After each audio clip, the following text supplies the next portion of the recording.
It is a chilly day here in Columbia, Missouri from Faurot Field. It's SEC Network College Football presented by Allstate. The Vanderbilt Commodores looking for their first win of 2020. Meanwhile, Missouri's won 3 of 4, looking to keep the momentum going today. But the biggest story coming out of Como is that woman right there, Sarah Fuller, wearing number 32, has a chance to make history today if she actually gets in this game as a kicker. But it has been a crazy year, and this is just one of those opportunities we have seen arise from that. Dave Neal alongside DJ Shockley, former SEC championship quarterback, and Taylor Davis is down on the field. But Shock, this game certainly is one of those that has been in and out of the schedule all season long. As a matter of fact, it's been scheduled 4 different times. These teams didn't even know until Monday that they were going to play each other. Missouri was supposed to play Arkansas.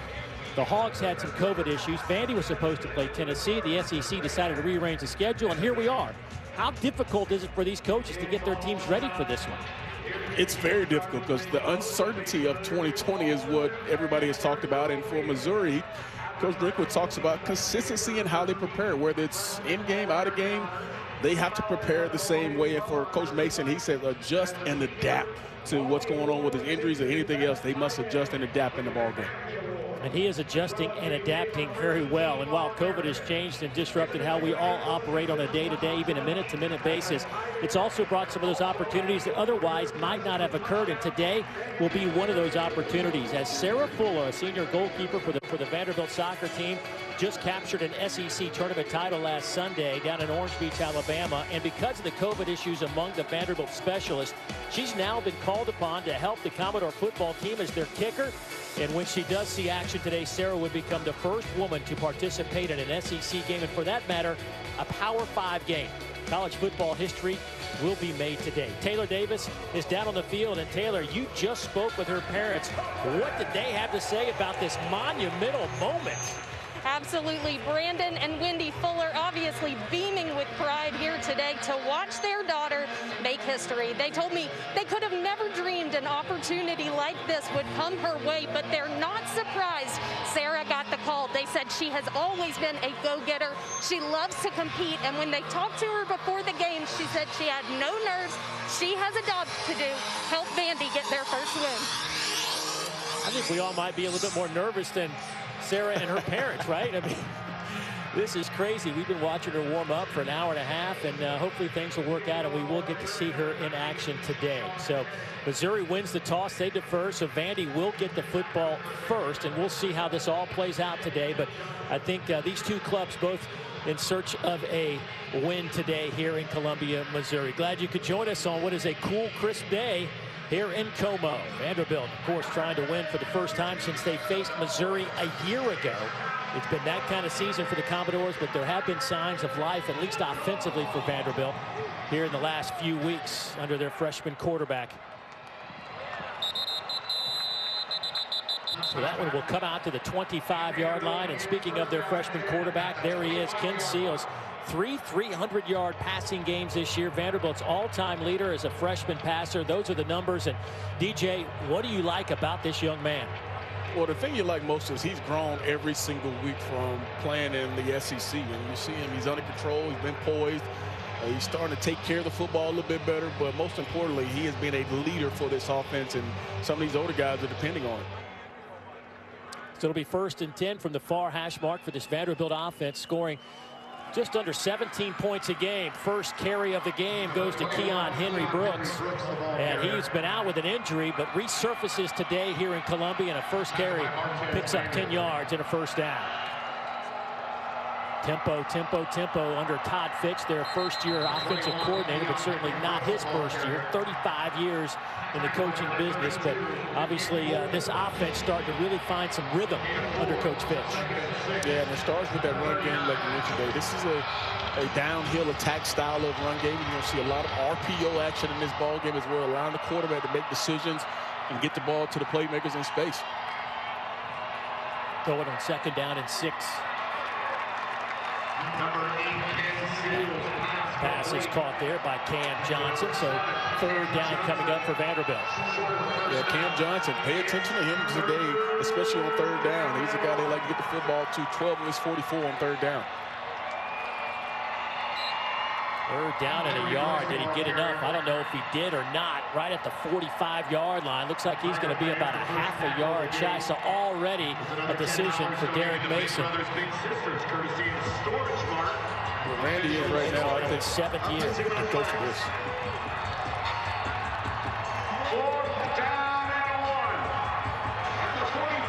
Offense stays on the field, and here we go.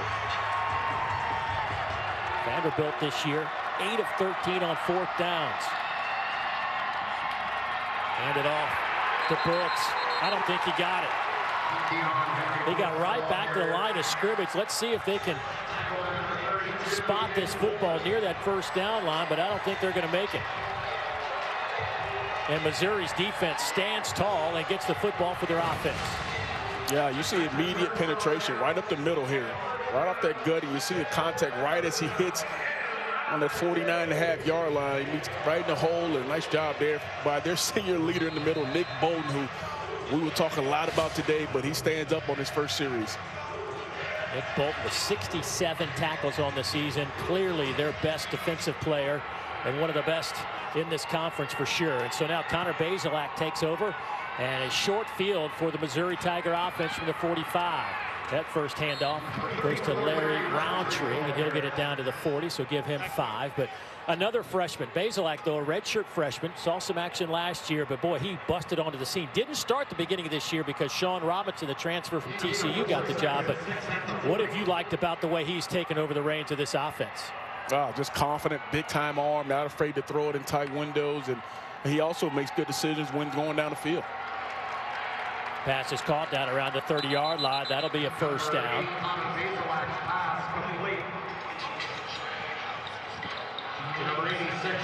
You see some of the quick decisions right there. They run a little hook right there, and he turns right around and hits him in the chest with the football. No indecision. And that's what's been important for him, is making sure he makes the decisions, especially on key downs, and not turning it over. Another quick pass coming near side. Broken tackle inside the 20 down to the 18-yard line. Goes Towski down. Back-to-back catches for him, and he can do the chains again. You see the tempo. You see him going a little bit faster. You see this offense here, where they rank over the season. But this offense continue to put points on the board and make it tough on defenses. Roundtree with that carry inside the 15.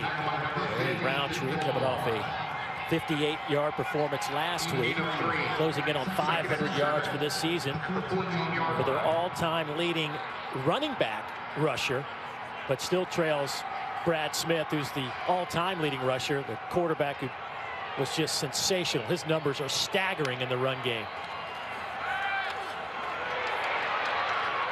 That pass is caught. That'll be close to the 1st down.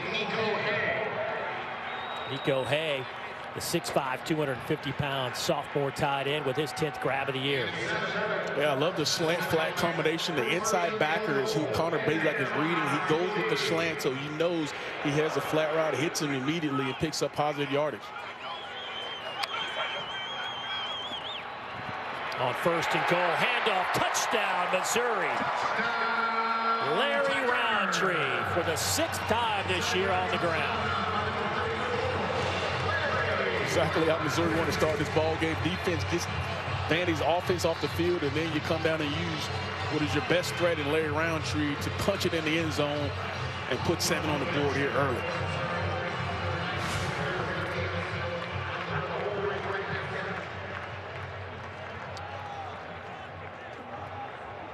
Harrison Mevis will attempt the point after. He's 13 out of 13 this year.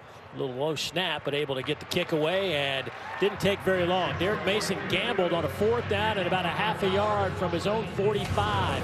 Missouri's defense stood tall, turned it over to the offense, and the Tigers did the rest, and they lead it early here at Memorial Stadium and Faurot Field in Columbia.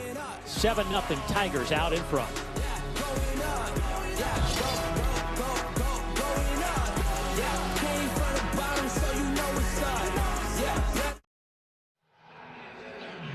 And welcome back to Faurot Field here in Columbia, Missouri.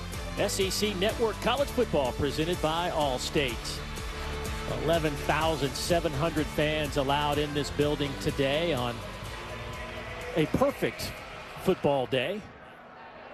As Missouri strikes first to lead 7-0. Now Vanderbilt's offense back on the field. Larry Roundtree taking it in from 7 yards. For more on Larry, let's go down to Taylor Davis. Yeah, guys, following that touchdown, a very animated Larry Roundtree came over to the sideline, giving some hugs and encouragement to his offensive line. And it goes back to what Coach Drinkwitz told us this week. He said, our worst position in terms of injury and consistency has been the offensive line. And Larry wants to offer the encouragement to this group to continue to stand strong the way they did on that last drive. Larry's the consummate teammate. Coach says he's unselfish, great spirit, work ethic, unmatched. That pass from Ken Seals, incomplete. Bring up 2nd down and 10. Vanderbilt's offense of late has picked up the pace a little bit, and you can give some of that credit. Not just, we've talked about Ken Seals, Shock, but the receiving corps, Cam Johnson, Chris Pierce, a couple of guys that have really stepped up and helped out their quarterback. Yeah, and they've been more aggressive when the ball's thrown down the field. And that's been the key, is you win those 50-50 balls, you got a chance to move the chains and give your quarterback even more confidence. Inside handoff. Keon Henry Brooks. We saw Keon last year as a backup to Keyshawn Vaughn. And we liked what we saw as a true freshman. But now when he is healthy, he is a workhorse. They can't get him the ball enough. Yeah, he is a downhill physical runner. He will punish you. He will also run around you. Has the speed to go the distance, but you need a good run game whenever you have a young quarterback or any guy trying to get some more experience at that position. Pressure comes. They'll swing it out here to Keon Henry Brooks. He's got some room. He's out to the 40-yard line and have the first down. On a 3rd and 7, they will pick up a dozen. Outstanding job. They tried to push the football vertically down the field, so all the defenders were 15, 20 yards down the field. He checked it down to his back and gave him a positive yards.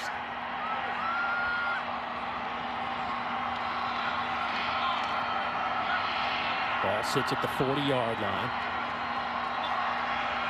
Vanderbilt's offense averaging 355 yards a game.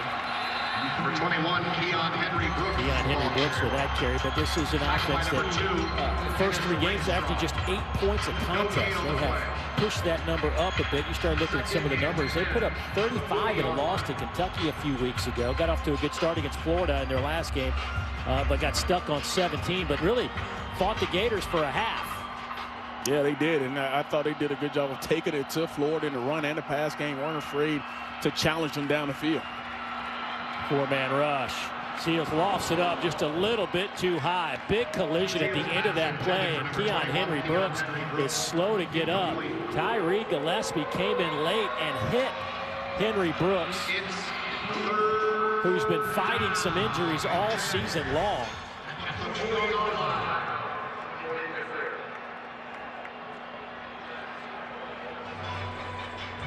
Injury timeout on the field. Boy, as they attend to him. Take one more look at the end of this play. Back to Columbia in a moment.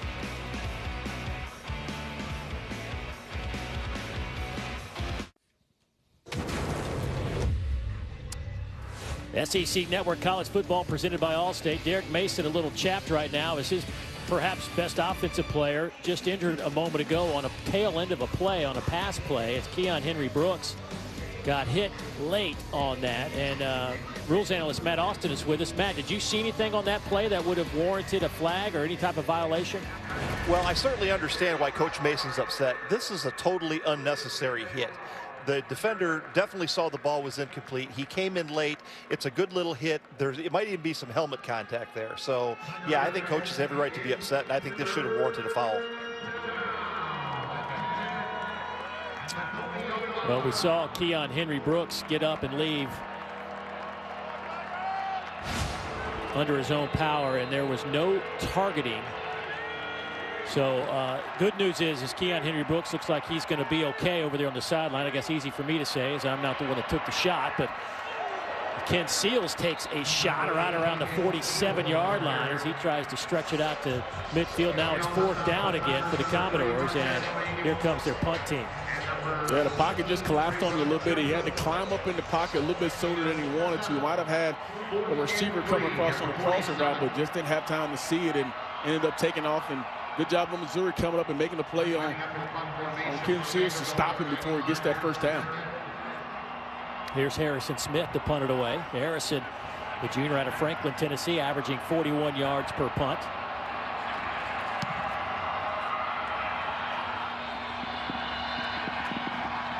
And a fair catch called for at the 9-yard line, and that is where Missouri will take over, leading it 7-0 after the 43-yard punt with no return. Well, here's what's in store today. Of course, things have been revamped somewhat. Of course, next week will be revamped even more. But Auburn and Alabama coming up 3:30. The Iron Bowl continues. Nick Saban won't be able to coach that one from the field. Of course, the Egg Bowl going at it. Mississippi State and Ole Miss. A little different scenario. A couple different coaches than we had a year ago. Don't forget tonight at Georgia and South Carolina. Mike Bobo, who's the interim head coach right now for South Carolina, facing his alma mater and a team he spent so many years coaching as an offensive coordinator. A lot of interesting games. You talk about the Iron Bowl and the Egg Bowl. You think there'd be a few points scored in the Egg Bowl for sure with how those coaches like to throw it around. So exciting day in the SEC for sure. There is a flag down. We'll wait on the call from our referee, James Carter. Personal foul. Offense, number 51. Illegal block below the waist. Half the distance to the goal. Remains first down. Zeke Powell, the junior. One of those guys. That offensive line has just been a patchwork could be a word we use for this offensive line. They have run through a bunch of bodies. Zeke's one of these guys. He showed up at camp July 24th. He was a junior college transfer. They thought perhaps they might redshirt him, and all he's done is play every SEC game to this point. Handoff off the left side. Big hole for Roundtree. He's to the 20, out over the 30-yard line. A huge gain for Missouri. Gets him out of the shadows of the goalpost. Yeah, that's a run that they love. This is the split zone run that they love. Another flag on the play, looks like. Tight end goes across the formation and cuts off the back end. And Roundtree runs right through where the hole was vacated.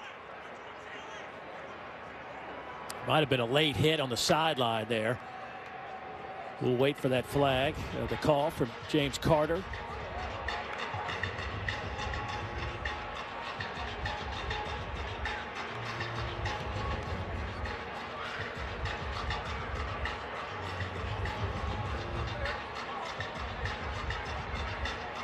Yeah, it might have been the one at the end right there at the end, a little excessive.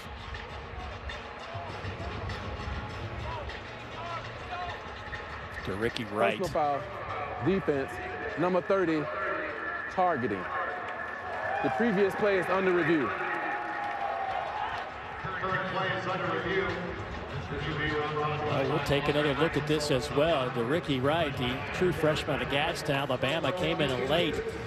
I mean, this guy came in with some pretty good credentials out of high school, a 4-star. And rules analyst Matt Austin is with us. And Matt, take another look at this and tell us what you think. Well, I think he's definitely out of bounds, so I think the late hit is a good call. The targeting, this is the fine line between, is this a defenseless player or is he not? Normally a runner is not, but if you're wrapped up and you're under control of the tackler, then you could be considered defenseless. So I don't see any crown. And I can't tell if the helmet. Yeah, looks like the shoulder there, Matt. Looks like that left shoulder. Well, but did it hit him in the head with the shoulder? Yeah, if they call him a defenseless player, this is targeting. 30 went to the head with the shoulder. So I can see supporting targeting and having him be disqualified.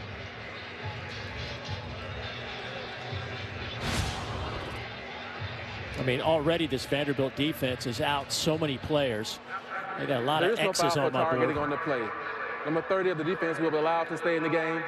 The result of the play is a first down. There you go. There's so many ways to approach that, and Wright gets to stay in the game, and that's good news for Vanderbilt. You start thinking about some of the guys in the back end that are not here anymore. D.C. Williams, Frank Coppett, Randall Haney, Donovan Kaufman, just to name a few of the guys. And this week, one of their best linebackers, Dimitri Moore, has opted out. Dimitri had almost 100 tackles a year ago. Got off to a slow start this year, but 36 tackles on the year, no longer with this team. Boy, all day to throw for Bazelak. And he makes Vanderbilt pay as they get across the midfield stripe as Kiki Chisholm makes his 16th grab of the year. Yeah, this is something they want to do more. Get into this six-man protection. They have all day to throw the football. Now you have this deep crossing route come across the field. And because they're in man coverage, he's out to stack him and then come across, which is a good throw and also a good route. Bazelak. That ball might have been deflected. It is incomplete of its target.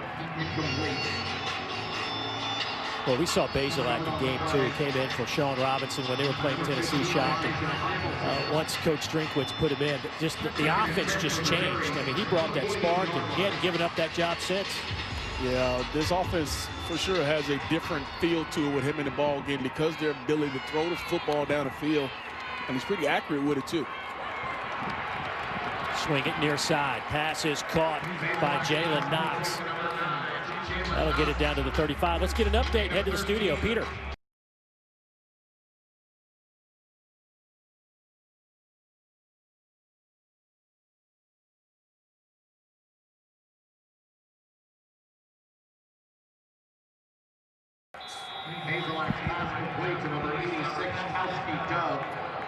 Thank you, Peter.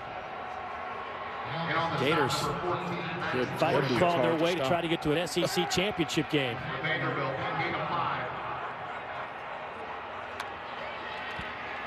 On second down and 5. Not much room to run there. Met right at the line of scrimmage. Andre Mintz, along with the freshman Ethan Barr, converged to hit Tyler Beatty.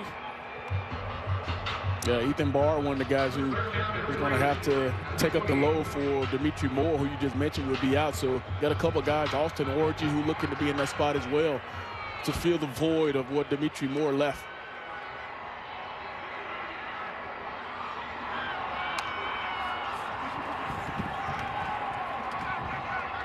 Dump it off underneath, and that'll lose maybe 2 yards as Barr makes a nice play defensively, and that'll bring up 4th down.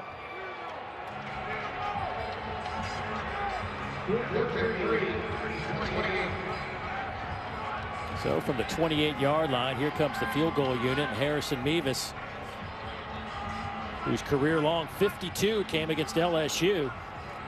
Longest ever recorded by a Missouri freshman. Out of Warsaw, Indiana on the year. 9 of 11. 2 out of 3 from 50 plus. And this one doinks off the left upright. So the 45-yard field goal, no good. And Vanderbilt will get the football down a touchdown. 5:24 to go, opening quarter. SEC Network Football is presented by Allstate. You've never been in better hands.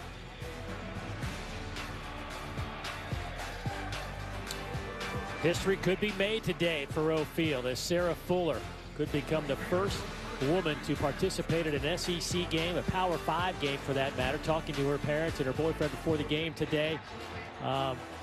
She's been out kicking all afternoon. Just think last Sunday she was winning a soccer championship, and now she is dressed out and ready to go if called upon for Derek Mason's Vanderbilt Commodores.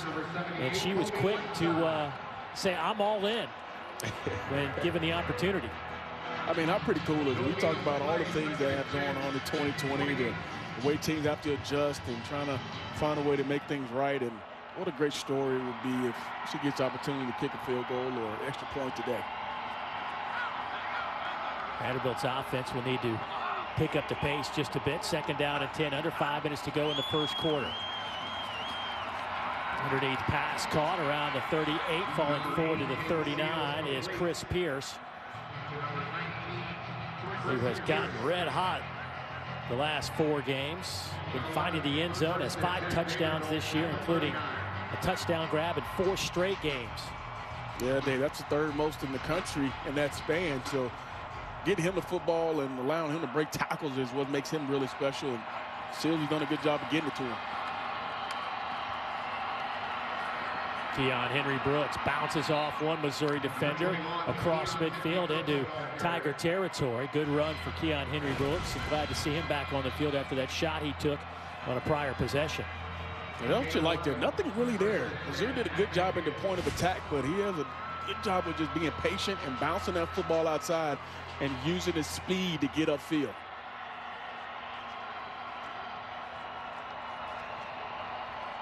Henry Brooks off the left side. Nothing there. Don't forget, our SEC Network College Football Tripleheader continues at 4 o'clock Eastern with the 115th edition of the Egg Bowl. Mississippi State goes to Oxford to face Ole Miss. And then our Saturday night matchup at 7:30 tonight. Georgia and South Carolina.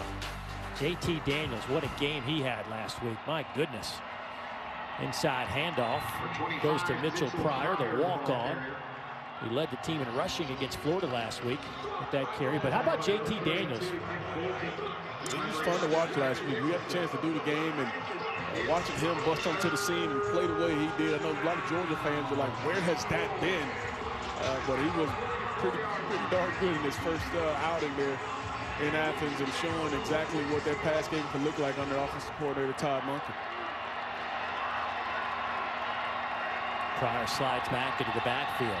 3rd down and 4. Seals rolling left, nowhere to go, and he will be swallowed up and loses a couple of yards in the process. Nick Bolton there again. Nick with already 5 tackles here in the first quarter, and he is a tackle machine.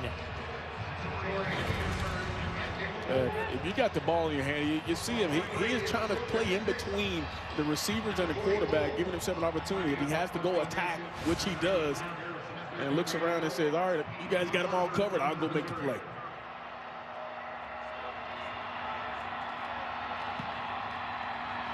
Harrison Smith punts it away. High kick, fair catch called for around the 13-yard line. So Missouri will take over there with 2:13 to go here in the first quarter, leading it by a touchdown. Connor Bazelak, 7 of 8 for 68 yards to start this game. Man, we got to remember, this is a kid that played in the wishbone in high school. So he is continuing to learn every single week in this style of offense. And Coach Drinkwitz says, hey, it's been a work in progress, but we trust what he's doing. We trust what he's seeing in ball games. And he's given this offense new light since he's taken over. Had over 400 yards passing against LSU in that win. We'll hand it off here to Roundtree. For more on Connor, let's go down to Taylor Davis. Yeah, guys, I asked Connor about running the triple option in high school and how that's translated here. He said it probably made me more comfortable in the pocket. He said I was under center a lot. I was close to the defense, had to pitch off defensive ends, and I think it helped prepare me to take that aggressive approach. You'll always see him very composed out there. He's not afraid of contact, and he attributes it to his high school experience. Good size on him, too, at 6'3", 220. That pass caught right around the first down line. Matter of fact, that will be good enough to move the chains. So Bazelak completes another pass. And interesting enough, Taylor talks about him being comfortable in the pocket. And another guy who Coach Mason said he reminds him of is Ben Roethlisberger. You think about how many times Ben Roethlisberger holds on to the football. He has guys hanging on him because of his size. And Connor has that similar kind of build.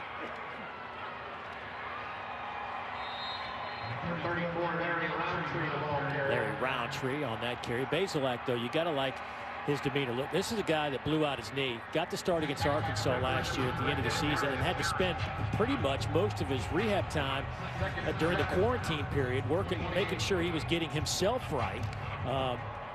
Came back and, you know, I think Coach Drinkwitz felt a little bit more comfortable with Sean Robinson, a guy that had some experience. But once he realized that Bazelak was completely healthy from that knee injury he suffered a year ago, he was not afraid to use him, and he's had the job ever since. And David, bring up a good point, because you never know what a guy will do in real game action. You can see him in practice. You can see a guy like Sean Robinson, who had experience, but he just didn't know how he would respond in game until we saw him back in that Tennessee game and responded really well.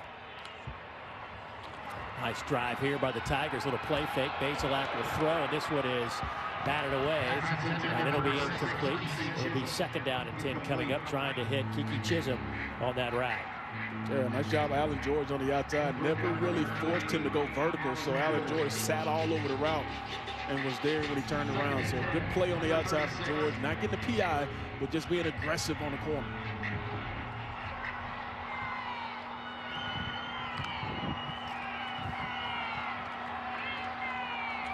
Blitz came from the right side, and Bazelak threw it that direction. Barrett Bannister makes the catch, and that'll probably do it for first quarter action here from Faurot Field in Columbia.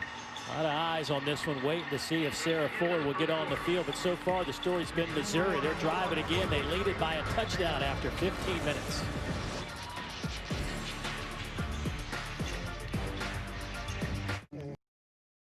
Four teams, 2 semifinals.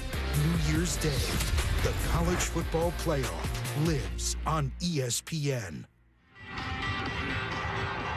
7-0 Missouri out in front of Vanderbilt. Good start by the Tigers offensively.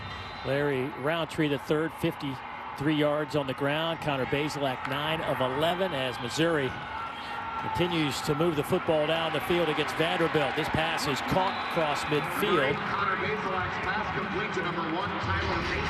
Tyler Beatty with that reception. That'll be his 14th out of the backfield. Over 200 yards through the air for old number 1. Tyler Beatty is a guy who's averaging 15 yards of reception. And Coach Zinkel said, we got to try to get him the football any way we can, and they try to create creative ways in the pass game as well. Austin Dove with that reception. Not much happened on that reception. Vanderbilt all over it. It'll be 2nd down, and they've lost a yard. I'm sure Connor lost his balance there. He was falling down as he was throwing that football. Lucky enough, he had enough arm strength to get it out there. But this is something we've seen from this Vandy defense the last couple of weeks. They're flying around. They're getting to the football. They're not allowing the yards after the catch.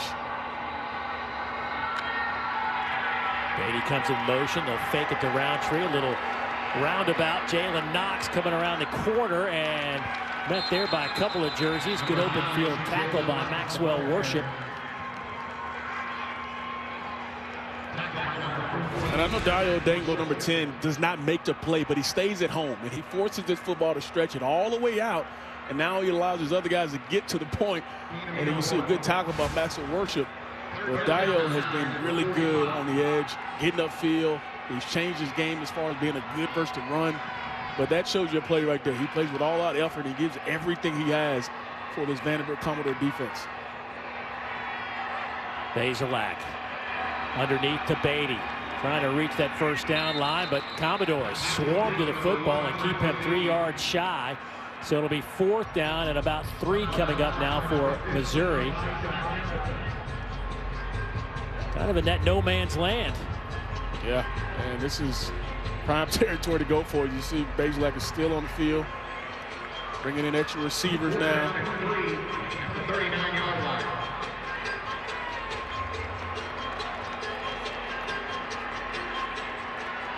Offense stays on the field. Missouri on 4th downs, 9 out of 13 this year. Barrett Bannister comes in motion to the near side. Vanderbilt bringing 4. Pass is incomplete behind Bannister, and the Commodores will hold.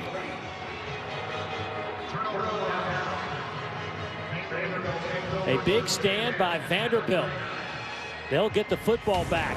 Down a touchdown.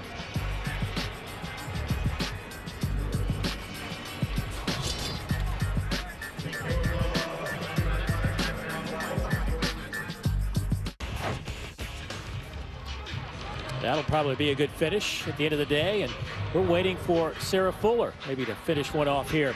Sarah Fuller, of course, trying to become the first woman to participate in an SEC game and a Power 5 game for that matter. This is what she did during the day. her day job, so to speak, as a goalkeeper for the Vanderbilt Commodore soccer team that just came back from winning an SEC championship in Orange Beach, Alabama. You saw some of the leg strength there and holding that SEC soccer trophy. And, well, you know, COVID has provided so many, I guess, negative things going on in our lives, the change we have to go through, but obviously it's given her an opportunity. If there is a positive, this whole thing is because of the COVID, she wouldn't be standing here with an opportunity and perhaps history. Yeah, I mean, how cool is it that we get the opportunity to see something as monumental as this? And I love the nameplate, the sweat plate she has on the back of her helmet that says "Play Like a Girl." I mean, it's pretty cool to have this opportunity. I'm sure Vandy's looking forward to possibly giving her that chance. Pass is caught up around the 29-yard line. That'll be good enough for the first down as Towski Dove makes that catch. Now, when I say that this is COVID's giving her this opportunity, Vanderbilt released their students from school last week. So when the soccer team came back, they were really the only students on campus, right? So there wasn't an opportunity for Derek Mason to put out some kind of message to the student body. Hey, if you played soccer or kicked in high school, want to come try out, here's your opportunity. There was nobody there. The soccer team just got home Sunday night when he found out that his kicking group had to be quarantined because of COVID. And because of his conversations with the Vanderbilt soccer coach, they realized that they had an opportunity to use Sarah. And that's how this whole thing got started. And the assistant soccer coach is the one who called her on Sunday night and said, hey, look, you got to make a decision in a matter of moments. As you see some of the reaction to Sarah Fuller accepting this opportunity for some of the best that Pat McAfee, who does a lot of work with us here on ESPN, sending out his best wishes as only he can. He's beautiful. But all across the country, from coast to coast, watching this and seeing if this possibly could happen today. In the meantime, Missouri continues to throw it over number 86. Towski Dove making some catches. He came in with 12 grabs on the season. Towski now with 6 catches today. That one only goes for a yard, but certainly they're targeting number 86 for sure. And it's been quick intermediate passes. It's getting the ball out of the hands of Connor Bazelak and allowed him to get it and distribute it out to those playmakers who on the outside have made some really good plays once they got in their hands, but nothing has been down the field. Everything is quick and decisive. Out over the 40-yard line. Bazelak's pass complete to number 15, Chris Abrams-Drake. Right around that range where you're in shot territory, but third down here, maybe knowing you can possibly go for it on fourth down, similar to where they were last drive. We'll see if Vandy plays some man coverage, and Missouri's hurt him so far in man coverage, and see if Connor can be more accurate on this third down.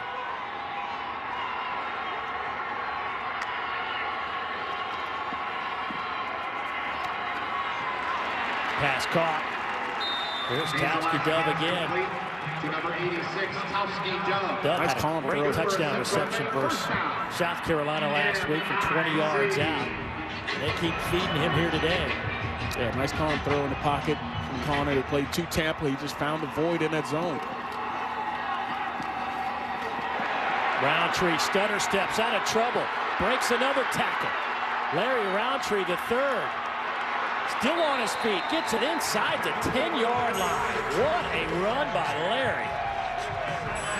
3 missed tackles. Hey, that's what I was just going to say. Watch how many are arm tackles. You're not going to tackle Larry Roundtree, who's 210 pounds and runs ferociously. You're not going to tackle him with arm tackles. Go with Roundtree again. Stiff arm to the 5. Does he get into the end zone? Touchdown, Missouri.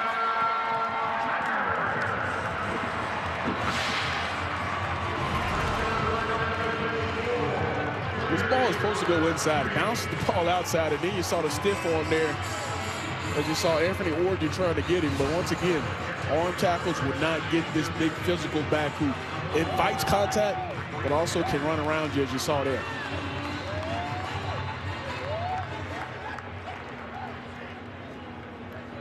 Second rushing touchdown of the afternoon for Larry Roundtree. The third point after by Harrison. Levis is up, and it is good. And the Tigers have stretched their lead out to 2 touchdowns. Just under 8 minutes to go here in the second quarter. Larry Roundtree putting on a show here in the first half at Faurot Field.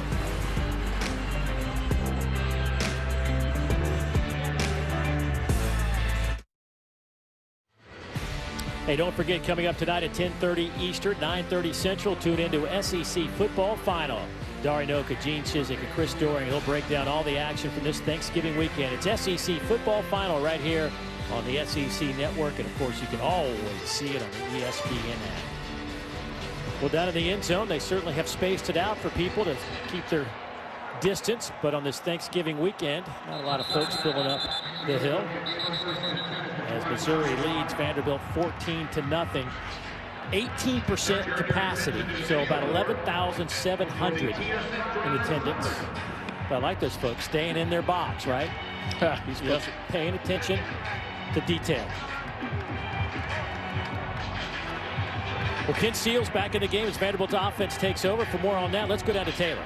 Well, guys, following the last Vanderbilt drive, quarterback Ken Seals came over to the sideline a little frustrated, spent some time with offensive coordinator Todd Fitch. When I've spoken with Coach Fitch about Seals, he said he's very mature for his age, picks things up quickly, but we're still working on him trying to be a perfectionist. He's got to let mistakes go more quickly. He reiterated that to him before taking the field. Number 21, And Taylor, one of the things about this offense from Vanderbilt is they want to go some tempo, right? But they got to have success on first down. But Todd Fitch came over from Louisiana Tech. He's been an offensive coordinator at so many stops. But he came over and brought one person with him. He had a blank slate to create this offense. And he and his one grad assistant he took from Louisiana Tech, the only 2 guys on the team that knew this offense. So it really has been a work in progress. And without much of a spring, if any, they really were behind the 8 ball in terms of implementing what Coach Fitch wanted to do. And I think you can see the last couple of weeks, Shock, how people are starting to really kind of understand what he's trying to do. Yeah, and that's the main reason why he has been even more successful when he's throwing the football down the field. The first couple ball games, he wasn't throwing for over or less than 150 yards. Now he's gotten above that 300-yard mark 3 times. So understanding what Coach Fitch wants him to do and being accurate with it is the next key. And Bolton almost had the interception. Hit him right in the hands. Well, this is a senior reading the eyes of a young guy. And he takes him right to that slant. And Nick Bolton trusts what he sees and goes after it. And lucky enough for Ken Seals, that ball's not picking off. But nice job by Nick Bolton. Stepping in that pass lane and just reading, recognizing what he's seeing. Trying to set up that screen again. This time, nice catch by Keon Henry Brooks, but he's chased down. Looked like he was going to make a substantial gain, but Martez Manuel came up to make the play for the Tigers. He's had a sensational season. Played well against South Carolina, had 5 stops, a sack and a half, and a PBU in that game. Yeah, and that's one thing when you turn on the tape, when you watch Martez Manuel, he shows up everywhere. If it wasn't for him there, that game could have been a lot longer. But here on third down, let's see if he can find Cam Johnson, who's been a big target for him on third down. Pocket is clean. Throw near side. Passes caught. Cam Johnson makes the catch. First down, Vanderbilt. Yeah, coming to this ball game, Cam Johnson had 12 catches on third down, which led the team. And you can tell who his comfort and who his safety valve is in those situations. He finds number 7. And a whistle will stop this play. Flag comes in right in the middle of the line of scrimmage. Possibly a false start, I think, against Vanderbilt.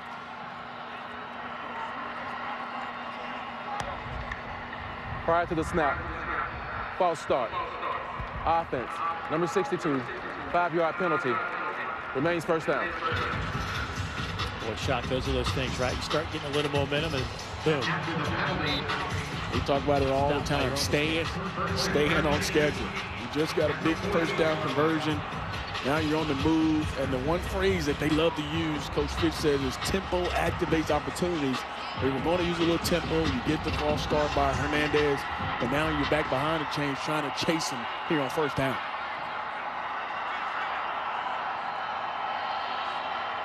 So first down and 15. And some more whistles. Penalty flag. Flag down again. Delay of game. Offense.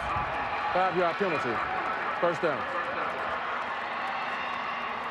After the penalty, first down and 20 at the 43. Ouch. That's about all you can say for that one, right? Yeah, these are the Unforced opportunities. error. The opportunities in the ball game you look back on when you're driving and see how this series ends up, but you can point to those two penalties if you stalled out on this drive. So from the 43, hand off to Henry Brooks. He's out to the 47-yard line. Tripped up there by Manuel. Tackle by number 3, Martez Manuel.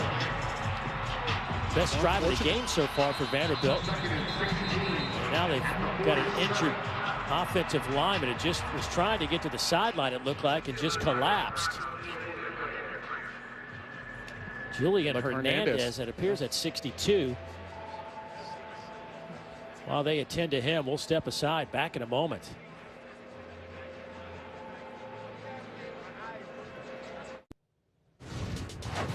Peter Burns, Gene Chizik coming up at half. We'll talk about Florida Gators getting a run for their money for the Kentucky Wildcats right now. Yeah, great game plan by Eddie Graham.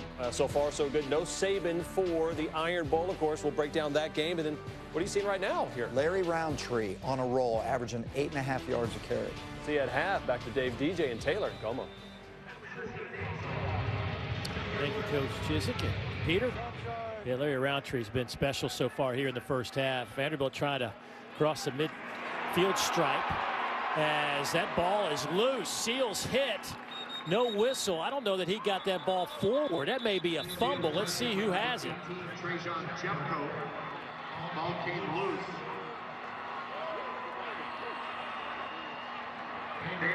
They're going to say Vanderbilt able to recover it. Ooh, Trajan Jeffcoat there. Oh my goodness. Watch him come around his right edge right here. And he beats Tyler Steen, just leans on him. And before Ken Seals hits that third step, he has him here. You see the recovery. Nice job by Brooks getting on that football. Nick Bolton again, though, had an opportunity. A moment ago, we saw him almost with a pick. Had a chance right there, but that football squirted away from him right into the hands of 21. Deion Henry Brooks. Seals under pressure, and he'll be dropped for a big loss all the way back to the 32-yard line. Trey Williams getting back for sack number 2 on the season. This is something we haven't seen a lot of from Ken Seals, his pocket presence right here. Look at his pocket. He's got a pretty clean pocket on the inside. He has no reason to go outside of the pocket. If he steps up in the pocket, he could probably either run or throw that football away. There was no reason to bail on that pocket that quickly. Smith back to punt again for the Commodores. Musser will return this one. Get out to the 20-yard line, and that's where he will be stopped. So 3:19 to go here before halftime. Missouri up 2 touchdowns with the football. And I have the answer for you right here at Academy Sports and Outdoors. They have everything that you might need, including trampolines. Let's just not wait to wrap up the trampoline, put it under the tree. Just go ahead and get it right now so you can have fun all season long, right? Connor Bazelak and company have put together 240 yards of offense. 97 on the ground, 143 through the air. Bazelak will throw, and that one is just dropped. Flat out dropped by Kowski Dove. Yeah, Dove's been his guy today. He's been one of his go-to players when they want to throw the football. Unfortunate drop here. That's exactly what he wants, sitting down in that zone. Vandy playing a lot of soft coverage on the back end. And Bazelak's doing a good job of taking what they give him. Bazelak again underneath. This pass is caught. All over the 30 to the 33-yard line goes Kiki Chisholm. For Tony Ball, these guys are running really good routes, sitting down in zones, understand where they need to be in those particular zones. Retreat to the 35, maybe the 36, where he's popped there. Excuse me, Beatty on that carry. Missouri's got plenty of time. They got 2:45 before half. Missouri's actually going to get the ball at halftime, too, so they would love to go down and get a 2-for-1 here with this touchdown or field goal. Near side, Beatty with the reception across midfield, popped out of bounds at the 39-yard line by Brendan Harris. But a big game for the Tigers with 2:28 on the clock. Yeah, this is something they hurt South Carolina with all week last week in that ball game. Wheel routes down the sideline, nobody picking up the back out the backfield, and Bazelak just dropping it down for a huge game. 24 yards on that pickup. Now they'll stay with Beatty on the ground, and he is to the 31-yard line. Stays in bounds. Missouri with 3 timeouts.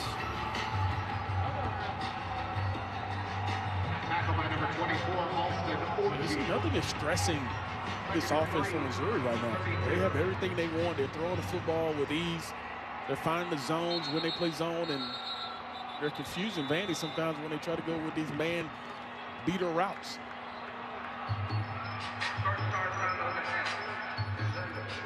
Vanderbilt will take the timeout with 1:48 to go, and I think that's exactly what Derek Mason's feeling too. They need to settle this down, make sure we get set on a 2nd down and 3 as the Tigers driving the football, and this has been a pretty efficient offensive half for Missouri. They're closing in on 300 yards here before halftime under Eli Drinkwitz's offense. He's been a little frustrated, though, Shock. He expects a little bit more. There have been moments, right, where they've been explosive, but when you start looking at some of the point totals, just not where he wants it to be. Yeah, Dave, I think it goes back to what you mentioned early in the ball game with how many times they've had a mixed combination up front with the offensive line. And they got the playmakers on the outside. They got some dudes who can make some plays down the field, but if you can't keep your quarterback upright and protect, it's going to be tough to do that. Here's Beatty trying to find a little bit of room. Not much there, but he will have enough for the 1st down, I believe. He'll be close. That run is good enough for a Central Bank 1st down. So they gave him the 1st down, so 1:43, and there's 3 timeouts. Missouri has a lot of options in front of them. Landing in man coverage here. Beatty slips through a couple of defenders, cuts it to the 10, to the 5, dives for the end zone. Give him 6. What a run by Beatty.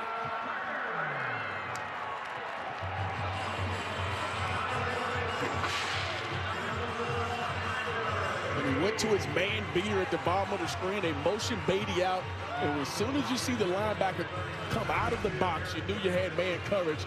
And then you see right here at the end, does he get in? Ooh, that is close. Really close shot. Oh, you see that whole right side hit. Where's the football when that right side hits is the question. That is a close call.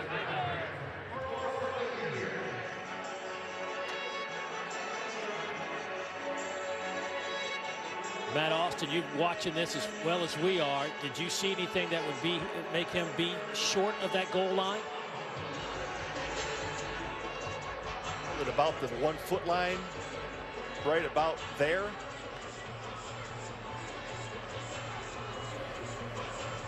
And any view from a little bit behind the runner makes him look like he's a little bit further. So, but is it indisputable?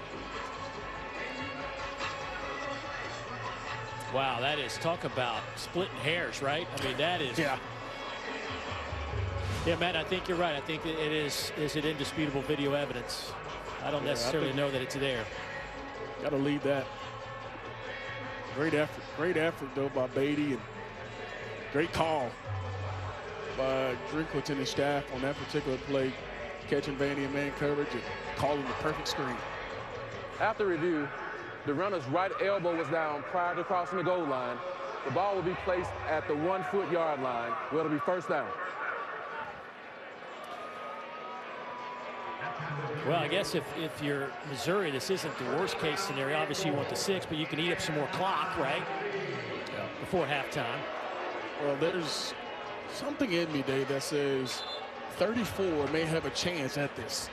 I don't know. What about Beatty? He's done all the work on this drive, right? Don't you want to give him the opportunity to finish it? Yeah, they got Beatty in the game, so maybe they're going to reward him and got an extra lineman in the game as his fullback there. Going off the right side. Beatty dives for it this time. No doubt. He's in the end zone. Took an extra play. But Tyler Beatty gets across the end zone, and it's now 20-0, Missouri.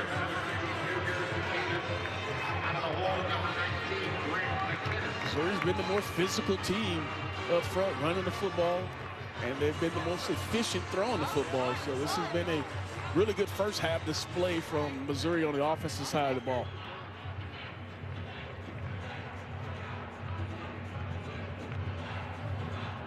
So they have confirmed that the touchdown is good, and here comes Harrison Mevis to attempt the point after. What a drive. 8 plays, 80 yards, just a little bit over 2 minutes off the clock. And it was the Tyler Beatty show for sure. As Missouri caps off that drive and makes it 21-0. So the combination of Beatty and Roundtree have been just too much for the Vanderbilt Commodores today. Throw in some Connor Bazelak, 20 of 24 for 207. And this Missouri offense is clicking right now. Beatty in space is just not fair. I mean, you watch what he does here at the end. They put the last move on the safety to get by him. And then the unbelievable effort to try to get that football in the end zone. And like you mentioned, Coach Drinkwick pays him off at the 1-yard line with the touchdown plunge.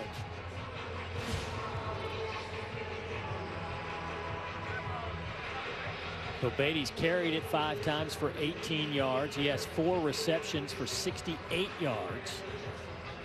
Roundtree has 94 yards on the ground, 8.5 yards per carry.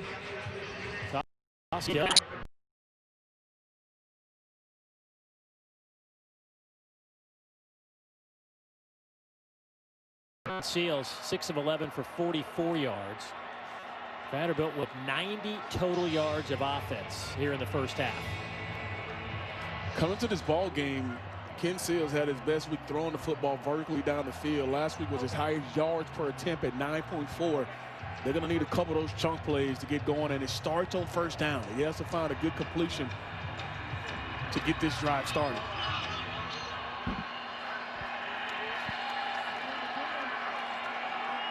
Seals going deep. That one almost picked off. Nobody there except the Missouri Tiger, as Tyree Gillespie almost had the interception laid out for that one, just couldn't hang on. Yeah, Missouri's playing 2-man, so they got help underneath and over the top. This was a force on the part of Ken Seals here. Nowhere really for him to go at the football. Missouri in perfect coverage.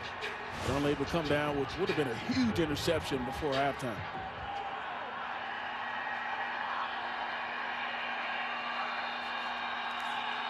Second down and 10. Seals will throw. Dumps it off underneath. That one's incomplete. Looking for Keon Henry Brooks. Well, if Vanderbilt's not careful, they're going to give the football right back to Missouri with 3 timeouts left. Thinking the exact same thing. You got to find a way to pick up a first down here. If not, you turn this football right back over to him with another opportunity to go down with plenty of time. And like you mentioned, Dave, still have those 3 timeouts.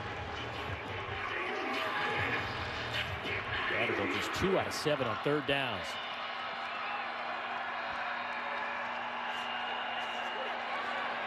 Seals flushed out of the pocket, being chased, and he will slide down. They'll Moxley mark him back at the 28. Now it's 4th down. If Missouri wants, they can use that timeout. Absolutely. They just did use one. Stop the clock at 56 seconds.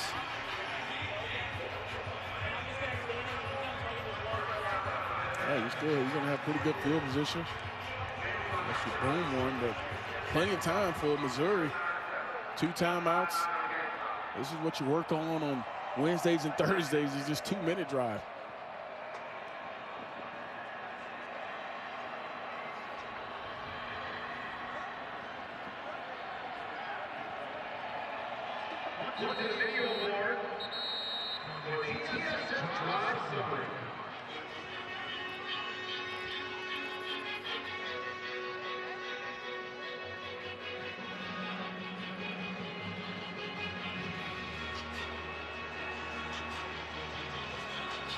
So here's Harrison Smith out to punt this away on 4th and 7.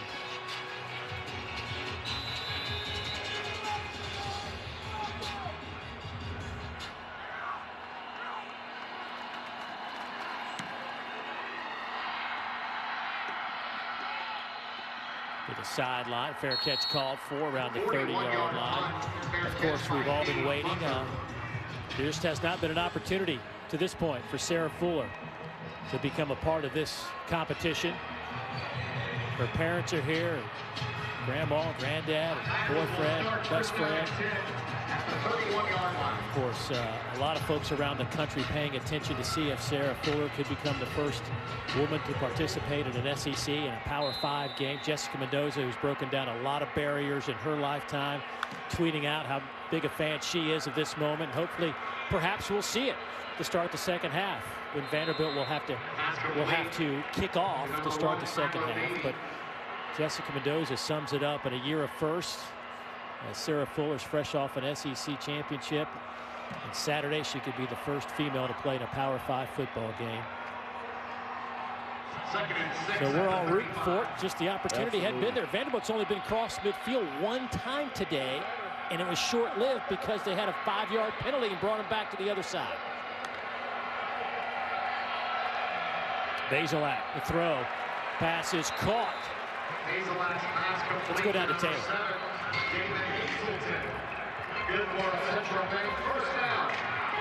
Even though we haven't had the opportunity to see Sarah Fuller take the field just yet, I've been watching her on the sidelines. She's kicking often, making sure she's warm and ready, but she's also very encouraging, cheering these guys on, fully immersed in the opportunity here today. She's been out early, and let me tell you something. We have monitored every move since she got off the team bus, and there have been photographers following her around. Everybody's that's been in the stadium. I know it's not a full house by any stretch of the imagination because of limitations, but everybody's been watching her today. Every step she has taken today has been documented, and I can't imagine what that's like. I mean, her parents said she's not nervous. She's been waiting her whole life for stuff like this. So I hope it happens, but we'll see. And Dave, one thing we've seen is she's been poised. She's been calm. She hasn't been jittery. We haven't been over kicking over there. So she's understands the magnitude of the moment, but she's locked in.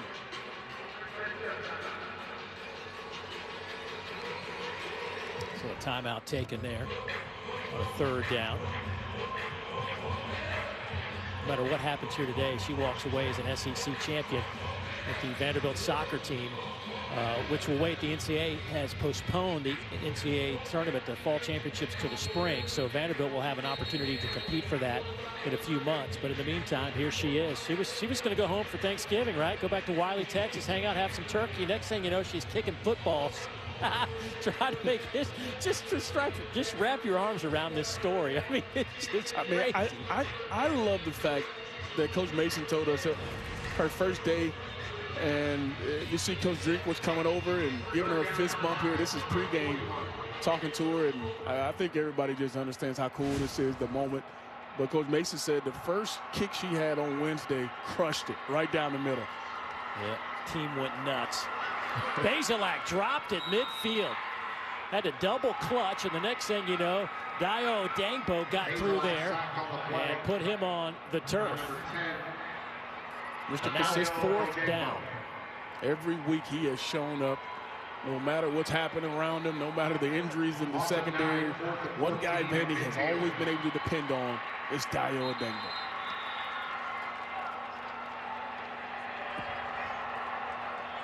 Three seconds left on the clock of the half. Missouri takes that timeout. See if they want to heave one toward the end zone on one final play. Maybe get a pass interference call, right? Get that bonus play, an untimed down.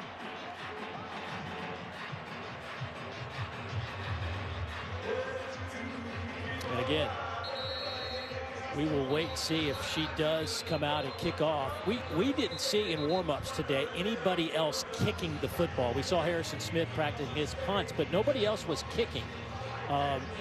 So all indications are that she would kick off. we'll wait, obviously, and see how that plays out. But the only other guy that Coach talked to us about that could possibly kick for Vanderbilt today is one of their defensive backs, Gabe Judy Lally, who kicked in high school, but he didn't warm up today.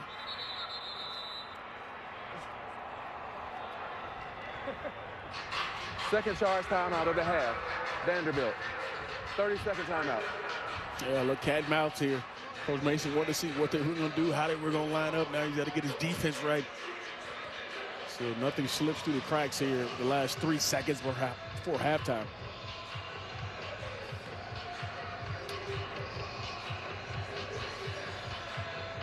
Well, this has been a half, though. Missouri has completely dominated. 339 yards of offense to 93.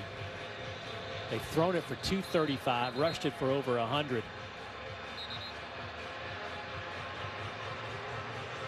Missouri's won 3 of their last 4 games. They started off the year losing to Alabama 38-19. In fact, the fact that they held Alabama to 38 points is a victory in itself, right? No doubt about it. They put up points. Bazelak, as the clock hits zeros, will be dropped again. Dio Odegbo will take the sack. And that'll do it. So the big question now, as Missouri puts up 21, will Sarah Fuller start the second half and kick it off and become the first woman to play in a Power 5 game? Time will tell. That'll do it for the first half. Time to get you to the studio. Peter?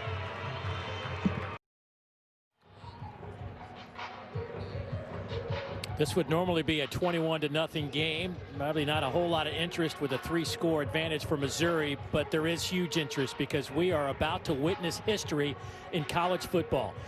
Vanderbilt Commodores coming back onto the field. They will kick off to start the second half, and Sarah Fuller will kick off for Vanderbilt to become the very first woman to compete in the Southeastern Conference in a football game and a Power 5 football game. And there she is, wearing number 32, her soccer jersey number, and just 6 days ago was winning an SEC soccer tournament championship in Orange Beach, Alabama. And wouldn't you know it, history is on the field in Columbia, Missouri, as Sarah Fuller is about to put her right foot into a football, speaking volumes to women around the world. Awesome, awesome moment. You can hear the crowd. Everybody understands what's happening right now. This is a pretty cool moment.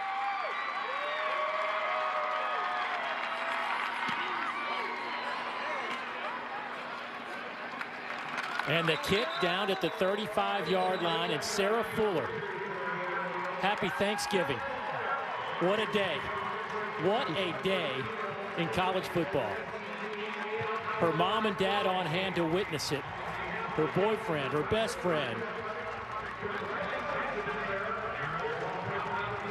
I don't know about you, David. I got chills, man. That was pretty cool. That was pretty awesome to see. And what a moment. Congratulations, Sarah Fuller. Hey, congratulations for Derek Mason for making this happen, right? For 34, Larry Roundtree, the ball carrier. He steps up in a season where things haven't gone well, and if there is a bright spot to this, Derek Mason stepped up and made it happen. I mean, just thinking outside the box. I mean, how big is that? And you know, you could probably ask anybody on this football team, "Hey, can you kick?" But he wants the best, and he, thinks outside the box and go get Sarah Fuller, which is a pretty cool moment and experience for his team. Here's Tyler Beatty. Just a couple of weeks ago, last week was watching this Vanderbilt football team take on Florida while they were down in Orange Beach, Alabama. And she was telling her teammates how much she would enjoy kicking and thought that she could do the job. Little did she know when she got back to Nashville, Tennessee, a couple of days later, that she would be kicking a football in an SEC game. I always say, some people say, be careful what you wish for. I think you need to be prepared for what you wish for. It's something you hear all the time, speaking things into existence. And she absolutely spoke that into existence. And 1 week later, changing the outlook of what people view around the world. And wow, pretty cool. Second and 3 at the 48. So now she needs Vanderbilt to get in to scoring range. They've only crossed midfield one time today, but Missouri continues to drive the football. Vanderbilt just hasn't had any answers defensively to slow down this Tiger offense today. Here's Larry Roundtree running like a man on a mission today. Another big gainer, takes it inside the 30-yard line. The push up front, look at this. There's nobody around Roundtree, and they collapse that whole entire right side down, and he bounces outside and has another big gain. From the 29, he'll take it down to the 23-yard line, give him 6. Larry Roundtree, 5'10", 210 pounds, but he runs like Derrick Henry. In that small frame, I wouldn't want to tackle him. No, because, I mean, he runs with a reckless abandon. Like, he wants the contact, but also will run around you, but is a physical north and south style of runner. They'll hand it off to Elijah Young. Bounces off a couple of white jerseys. And inside the 10-yard line, and here's the young man, the true freshman from Knoxville, Tennessee, Class 5A Tennessee Mr. Football, Tennessee Gatorade Player of the Year. And Eli Drinkwitz loves what this young man brings to his team. Yeah, with Larry Roundtree being a senior, here's your future, Missouri. Still have Tyler Batty, who's a junior, but this young man who Coach Drinkwitz talks about wants to be a big part of this offense and wants to include him in some of the game plan, and you can see how special he can be. There's Elijah Young. How did he get out of the state of Tennessee, right? Yeah. I mean, right there under the shadows of Neyland Stadium's lights.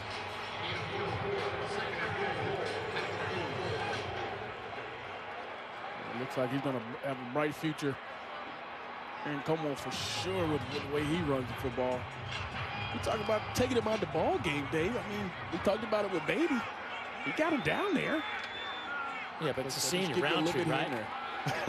Got to keep the senior happy. Roundtree tripped up as he got to the 3-yard line.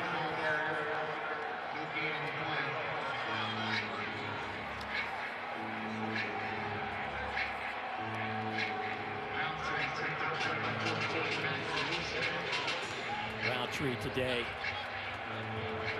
119 yards, couple of touchdowns, averaging almost 8 yards per carry. This box is advantageous for the run here with only 5 in the box now that they've motioned out. Looking to throw it here. Bazelak underneath. That one's incomplete. Trying to hit Barrett Bannister right at the goal line. So now it's 4th and goal. And that'll bring out the kicking team. That drive stalls. Give Vandy a little credit. I know Missouri drove down and was in position to score, but to stop them here and only possibly get 3 on the board is a win for Vandy and not another touchdown, as they've been efficient when they've gotten down in the red zone. 3 for 3 on the day.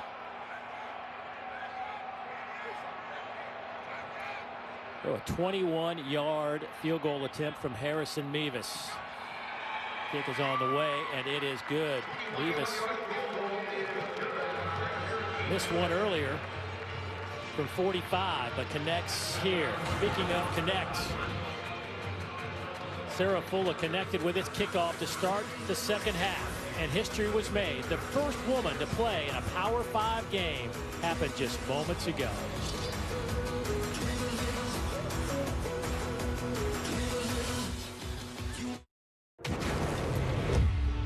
And welcome back to Faurot Field in Columbia, Missouri. SEC Network College Football presented by Allstate. 3 more on the board for the Missouri Tigers. They now lead at 24-0 over the Commodores.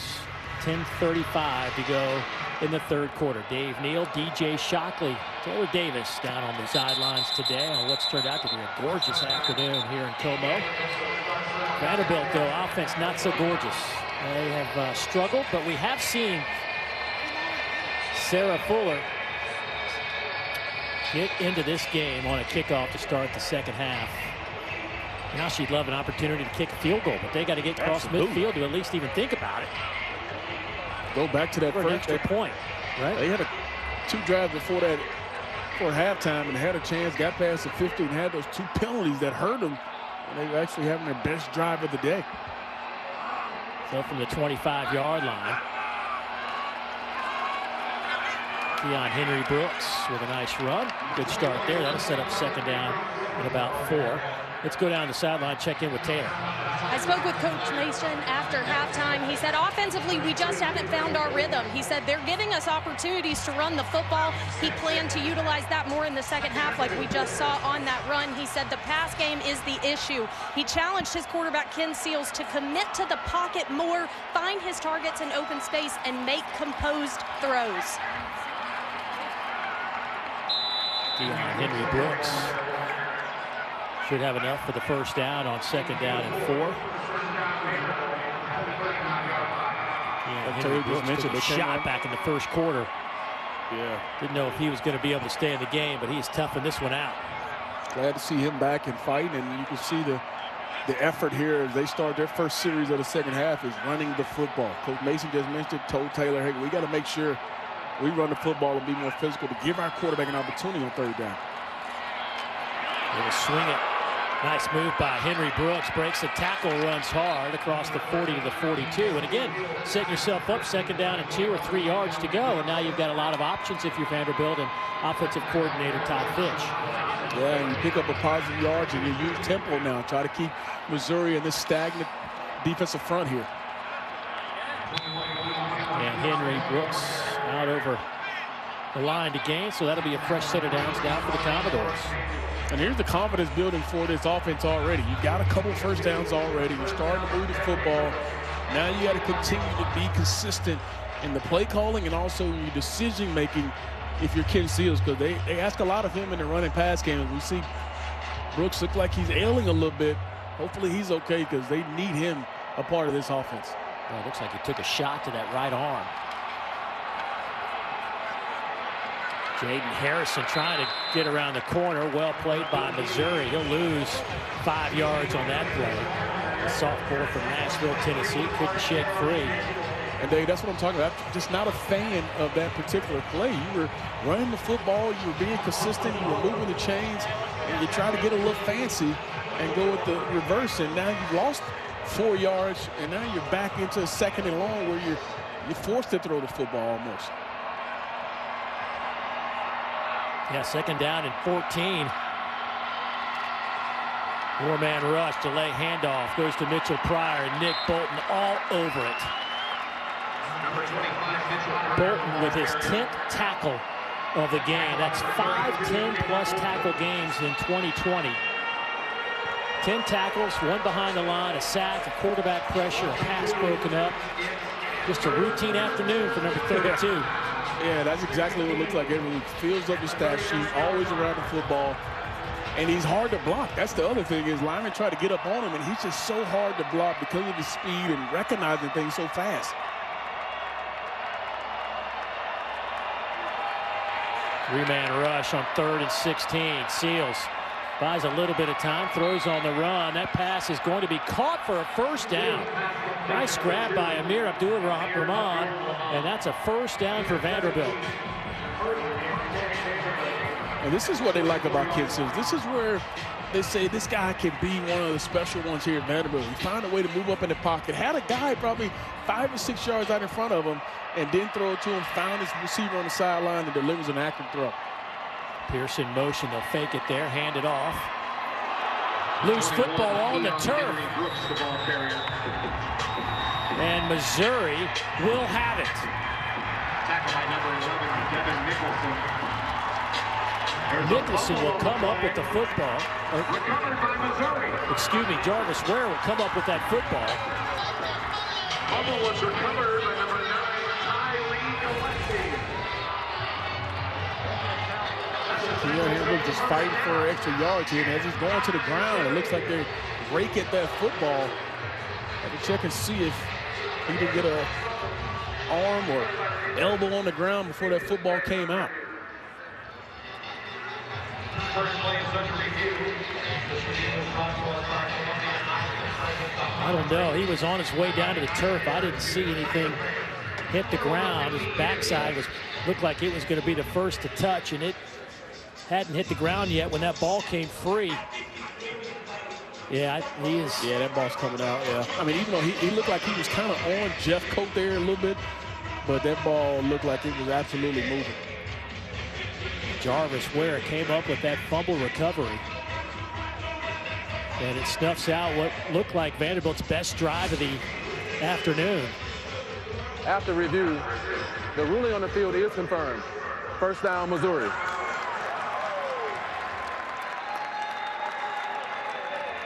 And Jarvis Ware gets to wear that championship robe, right? The turnover robe. You got one of those, don't you?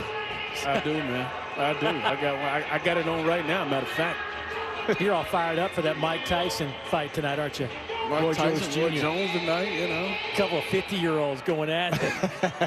I still don't want to see no parts of the 50-year-old Mike Tyson. You can have that. First out at 10, Missouri out of that pistol formation. They'll run it with Roundtree, and we'll get a couple of yards. Let's get an update and go to the studio. Peter, what's going on? That'd be pretty good in a day. 10 in a day would absolutely be great there, Peter. Basilak's pass is complete. Bannister makes that reception. One thing,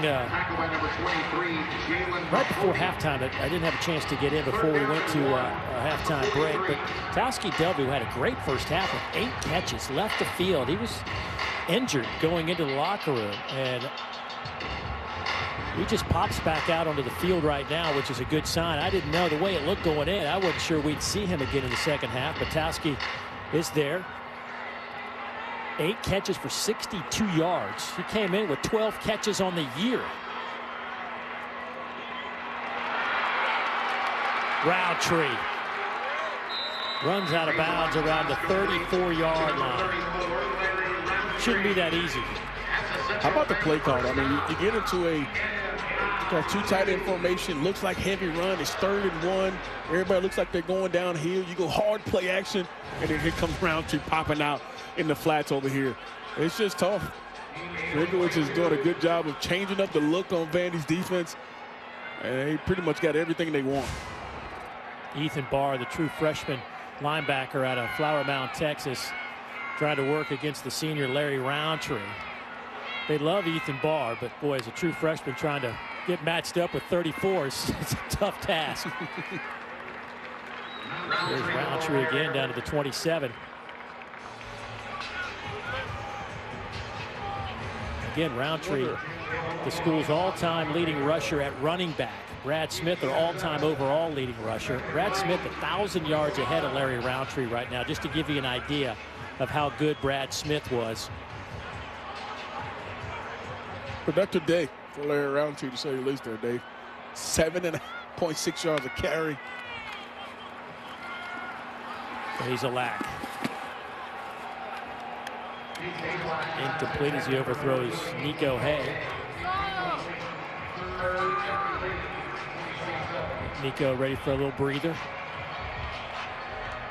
Let's see, there's the adjustment Vandy has made. In the first half, they threw this wheel route to the back, and he was wide open. They tried it that time with Nico Hay, and Vandy played some zone covers there, and they had a safety over the top waiting for it. So the adjustment has been talked about on the defensive side of the ball with Ted Roof. So man coverage here to see where they try to match up.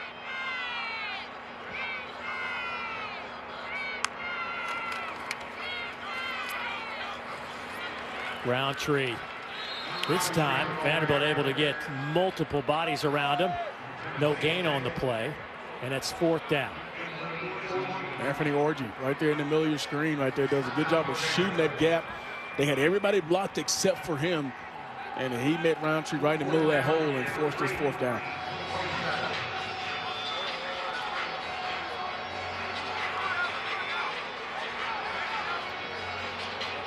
So here's Harrison Mevis. A 44-yard attempt. Good clean snap. Kick is on the way, and it is dead solid. Perfect. Well done by Harrison Mevis. 2 out of 3 today. The lead is now pushed out to 27.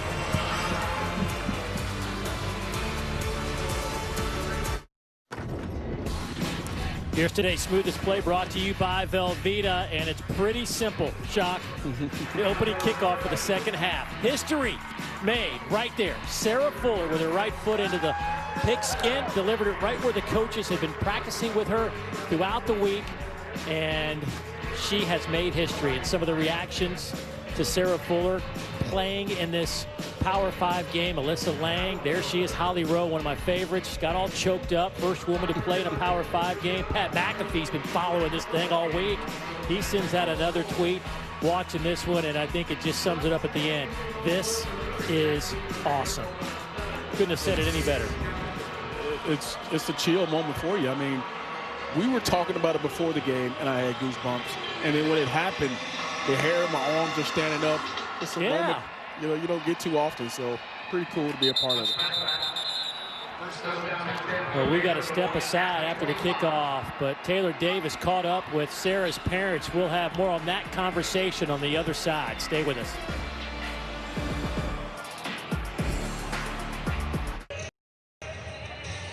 Welcome back to Columbia, Missouri, where history has been made as Sarah Fuller has become the first female to play in a Power 5 football game. I caught up with her parents just to get a pulse check. They said it was an emotional moment. It was awesome for them to hear her name, see her picture on the video board. Her dad, Brandon, said, "Now I want to see her try for that field goal." Guys, I think we all do. Yes, we all do. Vanderbilt's got to get some offense going. And they decide to change things up a little bit, bring in Mike Wright off the bench, the true freshman quarterback on this series. But you know, Sarah Fuller would love that opportunity as well, Shock, to get to be able to get in the scorebook, right? Yeah, and we've seen her practicing throughout the ball game. We've seen it in the week heading up to this ball game. So the opportunity to do that would be pretty cool. I know she is chomping at the bit to try a field goal or an extra point. And here's Mike Wright, the 6'3" true freshman, spins, but nowhere to run, and he loses a couple of yards. First time we get to see Mike Wright, who comes in here with that dual threat ability, brings a little bit more in the run game for Vanderbilt. We'll see if he gets an opportunity here to throw it down the field on 3rd and 7. But he's a guy who they used a lot in the red zone. They used in short yardage situations. So this is a new part of the ball game for him to get it out here in the open space. Threw for over 2,600 yards, 37 touchdowns as a high school senior. Rushed for over 700 yards as well that year. Got a one-handed grab there, but looking for Pryor. I think they're going to say he was out of bounds. It was a heck of a grab by Pryor. But still 4th down and 7. And here comes the Vanderbilt punt team.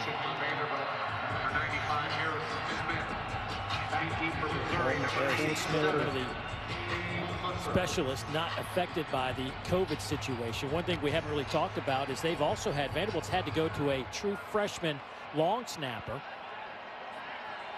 Wesley Schelling is getting the work. Scott Meyer and Zach Drevno listed on their 2 deep as the long snappers. They're not available. Nor is Pearson Cook or Wes Farley in the kicking game.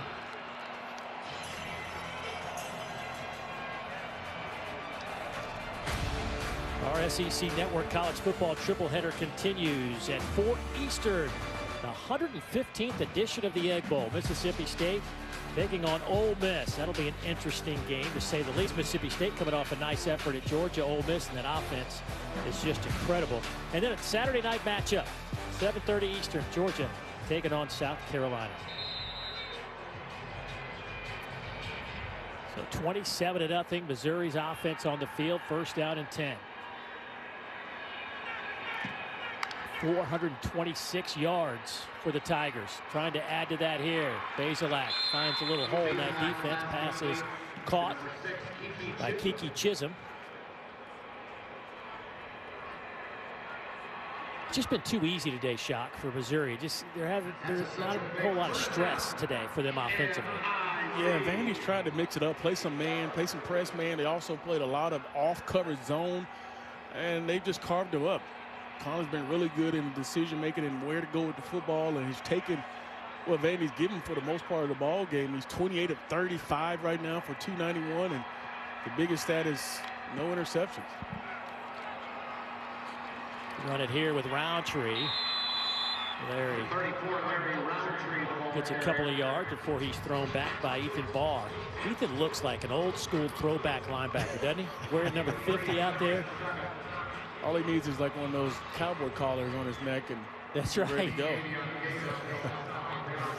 He's getting a bunch of snaps. Of course, we talked a little bit about Dimitri Moore opting out this week. Was fourth on the team in tackles. So that's just more snaps for the true freshman.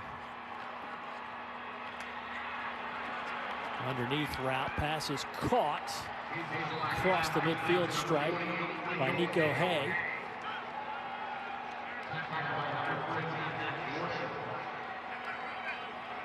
And one thing that's been pretty good for Missouri is they've stayed on schedule. They haven't hurt themselves. They haven't been behind the chain. They haven't had the penalties that's taken them backwards. And when they've had the opportunity to throw the football down the field, they've been successful with it. Another, third and manageable spot for them.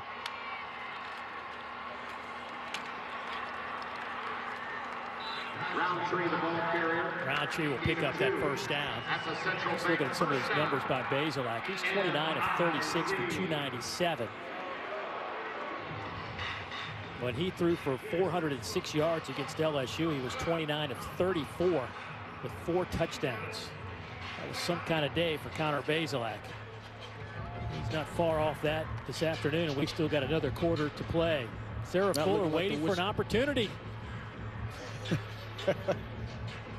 We'll see if there's one in the fourth quarter to try to get in the scoring column. Right now, Vanderbilt could use all the points they could get.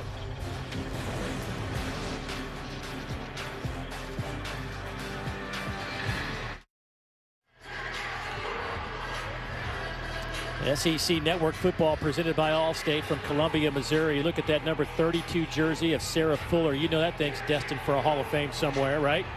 Destined for greatness somewhere. From her, I'm trying to keep it, but the Hall of Fame comes calling, Dave. You have to right. You gotta cut. Yeah, you gotta come off the hip and give it to him at that point. Missouri first down and 10 as we start the fourth quarter. Dump it off underneath. Easy throw and run by Tyler Beatty. Complete to number 1, Tyler Beatty. Good for a central bank first down. These having fun today, aren't they? It's unreal. They find ways to get him the football. I mean, like you mentioned, all smiles. They're having a good time. Everybody's getting fed. And the way they've created these explosive plays have been fun to watch. Another big hole off the right side. Larry Roundtree, the third, with his third rushing touchdown of the day. 25 yards for Larry Roundtree, and he's having some kind of day. 21 carries, 160 yards, and 3 touchdowns. Just watch the movement up front. Big power play. You come around, you kick him out with the 2 linemen, and it's a clean, easy walkthrough for Larry Roundtree. The big guys up front have done their job today, and Coach Drinkwitz will be happy when he turns on the film and watches the big boys go to work. The extra Missouri point is good. stretches it out to 34. Missouri putting it on him today. 6 plays, 69 yards, capped off by Larry Roundtree.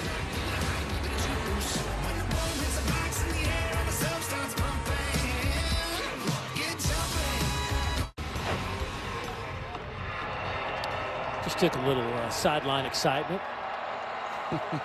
Dan Mullen, Todd Grantham had a little conversation before halftime. Things kind of turned around for the Gators. That's all it is, just conversation, friendly banter between coaches. Nothing to look into there. Nothing to see, right? Move on. No. This Vanderbilt offense will be led by Mike Wright again on this possession.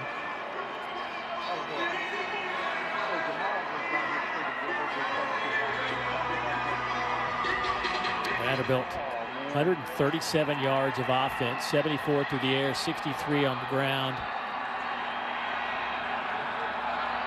Every time they've gotten a little bit of momentum, they've hurt themselves with some penalties, then a turnover.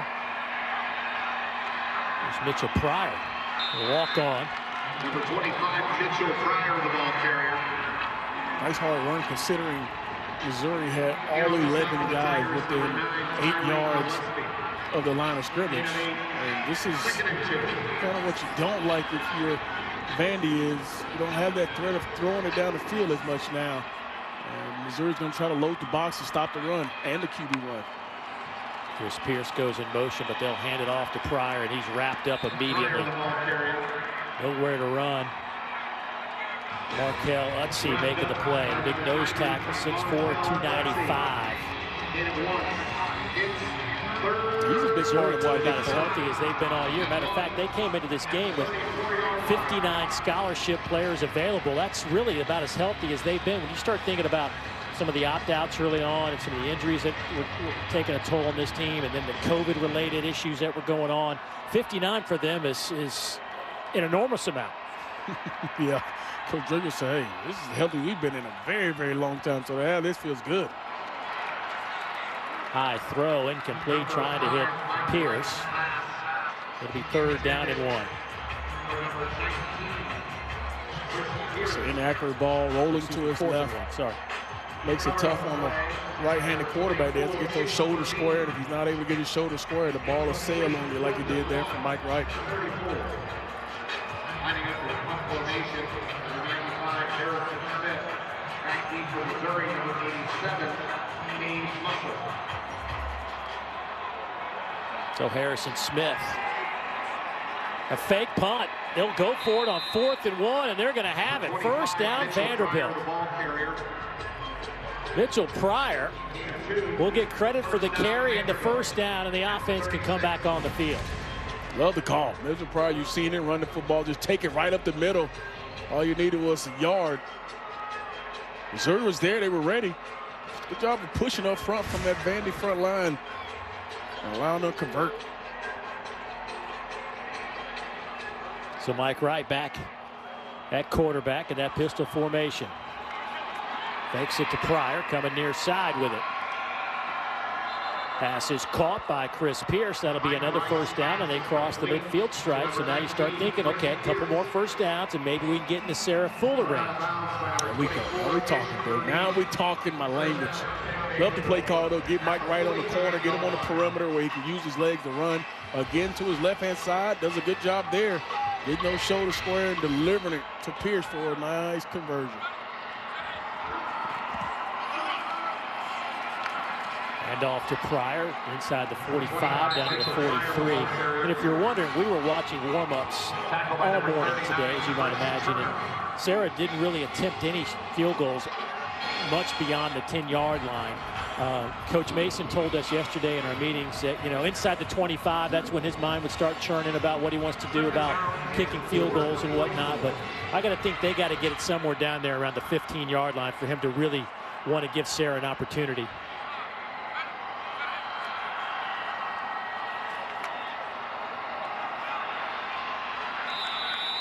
And that pass is caught. That'll be good enough for a 1st down at the 39-yard line. Will Shepard making the catch. Coaches love him and what he can bring to the offense. And now Sarah Fuller is starting to get a little busy over there. Yeah, starting to get time where you got to focus in. But Will Shepard, who had a big catch last week on a 50-50 ball down the sideline, looking to see him get more involved in his offense. And now we're starting to see a little bit more rhythm from Vandy on offense, moving the box a little bit. Here's Mike Wright. Breaks a tackle.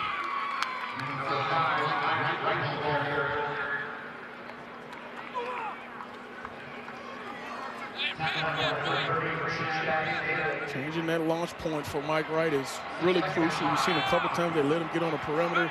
That time he pulls it on the zone read. So a lot more things to pay attention to if you're Missouri defensively, because Mike Wright can hurt you in a couple ways.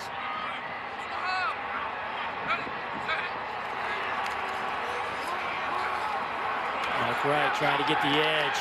Not going to happen. Might have lost a yard or two.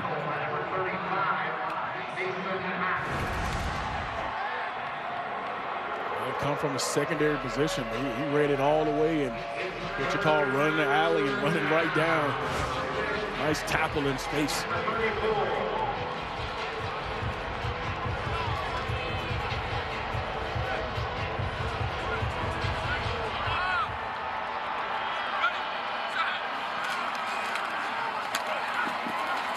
Goes right again, coming near side.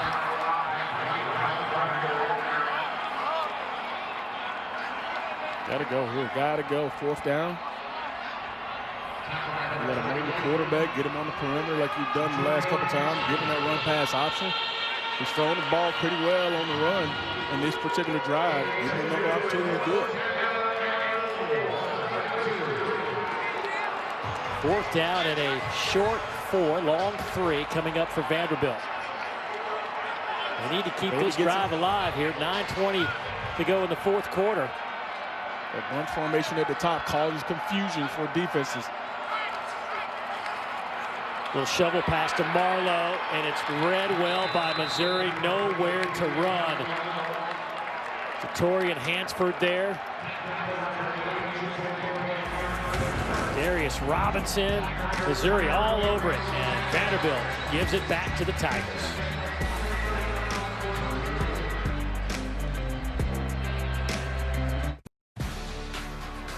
SEC Network Football is presented by Allstate.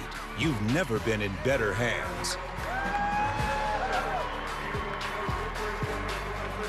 Sarah Fuller making history today here in Columbia, Missouri, as Vanderbilt let Sarah Fuller kick off to start the second half, becoming the first woman to compete in a Power 5 football game. Now she's just waiting for her opportunity to kick. Thought we were going to get it last drive there, Dave. Manny was driving. She was getting ready. Not to be, not to be. We still got 9 minutes though. I mean, the perfect scenario is for Vandy to score, right, and give her the opportunity to kick the extra point.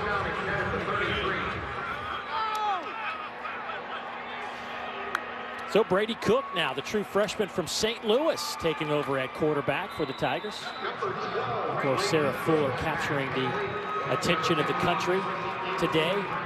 David Price, one of Vanderbilt's all-time greatest pitchers, and one of the greats of all time in the big leagues as well. Anchor down girl, Billie Jean King. Talk about breaking down some walls. She's impressed with what Sarah Fuller has done. Women belong in the game, says Billie Jean King. That's the kind of impact Sarah Fuller has had. And I don't know that it'll ever digest with her, right? Because she's just talking to her parents and listening to Sarah over the course of the week. She just wants to play. Speaking of play, another big one for Missouri. They get it inside the 30-yard line. Elijah Young breaking one off. But Sarah's she's an athlete. Her parents have given her every opportunity to play whatever she wanted to do in sports. For her, this is probably just a routine day. Yeah, I'm sure there's a little different, but I mean, she just wants to play, right? Yeah, and I think the people around her and everybody else have made it bigger than probably what it is to her. She looks at it as, hey, this is what I do. I can kick and I can help this ball club, so why not? Something to look back on later in life for sure, but right now she's like, hey, I can do this. Just like you said, we've seen all the tweets, we've seen all the different things from everybody around, and it's been cool. Well, she started off by winning an SEC championship. Vanderbilt came in as a 7th seed. They weren't expected to win the SEC tournament championship. They did. She gets back Sunday night. Monday morning, she's on the practice field showing the coaches that she does have the ability to kick. Didn't necessarily have an opportunity in front of the team until Wednesday. Hammered home her first kick. Team went nuts, and they decided, let's do this thing. And so she traveled with the team, and on her little sweat plates, what they call it behind the helmet, she has the phrase, play like a girl, and it's really a twofold thing. Yeah, she's making a statement that, yeah, play like a girl. Girls can do this as well. But she also was involved in a lot of nonprofits in the Nashville area, and one of those is actually called Play Like a Girl. It's a charitable organization inspiring girls through sport and active play. It started out with one woman in 2004, and now it's a huge national movement, and certainly she is bringing attention to that as well. So Go on, Sarah Fuller. You just keep doing what you do. And Missouri doing what they do. Easy touchdown into the end zone. Hazelton on the other end of that grab. And Clark with the touchdown pass. Excuse me, Cook his first as a Missouri Tiger. Cook coming in here and dropping dimes on Hazelton right here. Beats him off the edge, and then watch him lay this football to him. Nice touch on it. Puts it on that outside shoulder, and he just walks into the end zone. Nice throw, nice catch, a nice route on the outside to beat the defensive back is Hazelton. Brady Cook all fired up. Came in as a top 20 pro-style quarterback. Threw for over 3,000 yards and 33 touchdowns as a high school senior. And gets one on the board in his Missouri Tiger uniform. Yeah, he's loving it.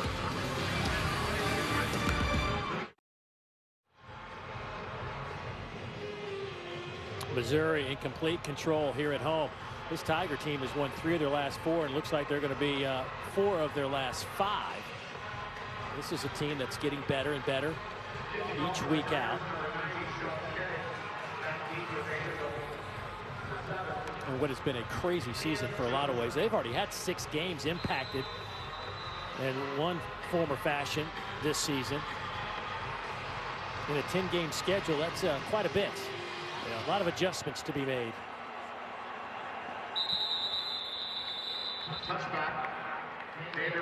And don't forget, Monday at 7 Eastern, it's Thinking Out Loud, presented by friends at Regions Bank. Melissa Lang, Spencer Hall, Richard Johnson, and Brandon Boynton review the weekend and talk about the biggest stories for the week ahead. It's Thinking Out Loud right here on the SEC Network and the ESPN app.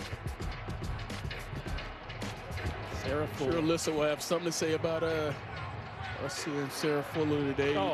Though Fanny hasn't put the performance they want, but still a pretty cool day for a lot of people, especially her. Seals back in the game. Pass is incomplete.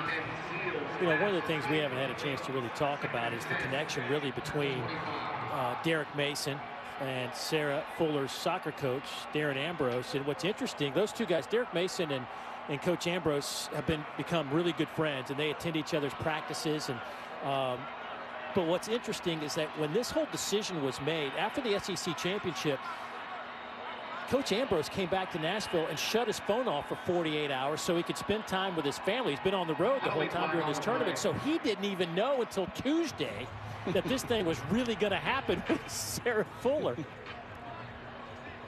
Intentional grounding. Offense, number 8. The quarterback was in the tackle box and threw the ball to an area with no receiver. Loss of down, 2nd down.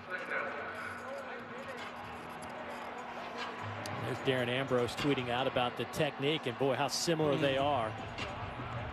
Oh, that's spot on. I mean, from the arm to the leg, I mean, everything is that's pretty good.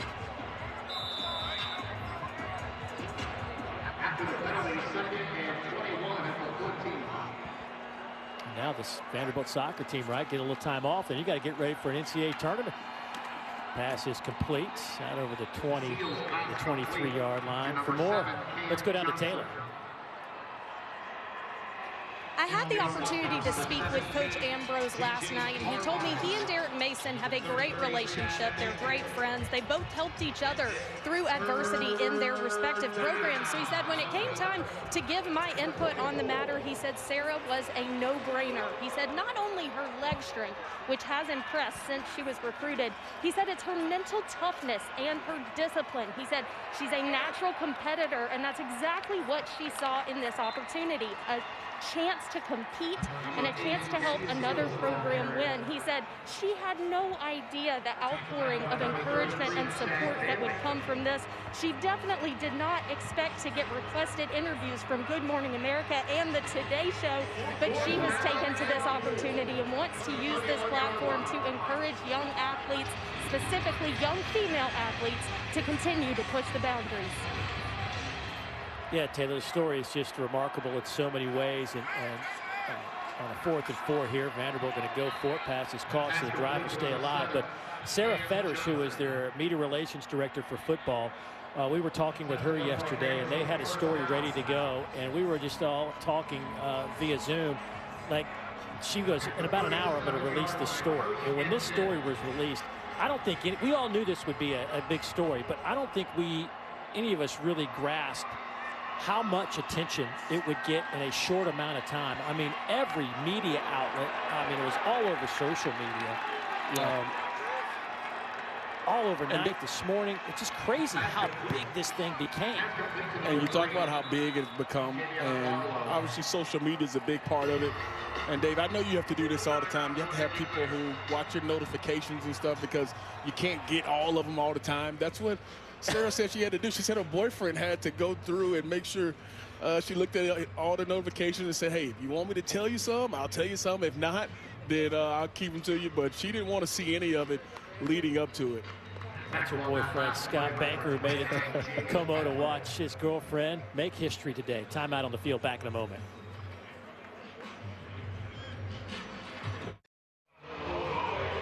Looking at mom, Wendy Fuller. On the right, Sarah Fuller. Second half kickoff, entered the game. And her friend, Sarah Jaquez, right there to the right of Wendy Fuller, made the mask that you see all of those in that tight-knit group there wearing. Play like a girl, with number 32 on one side and the phrase on the right that is on the back of the sweat plate of Sarah Fuller. Family affair. Dad Brandon made it. Her boyfriend Scott's here. Granddad, Grandma, Aunt Sarah's here. Just an emotional, I guess, week and 24 hours. I mean, I guess the nerves, you don't ever know if you're going to get in, right? So the anticipation of it all. I don't think there was a whole lot of people sleeping last night in the Fuller family. A little excitement, I believe. I mean, it's one of those moments you dream about, and to have that opportunity come to life is exciting. There's Seals trying to roll out with 3:50 to go, and he'll be run out of bounds on 3rd and 18. And this was the history-making kick for Sarah Fuller to start the second half. Calm, cool, and collected, wearing that number 32 that she wore during Vanderbilt's run to the SEC Soccer Tournament Championship. And they've been working on her to pooch it down the right side into a specific area, and she nailed it. Perfectly done, no return. Number 87, Paige Musser, deep for Missouri.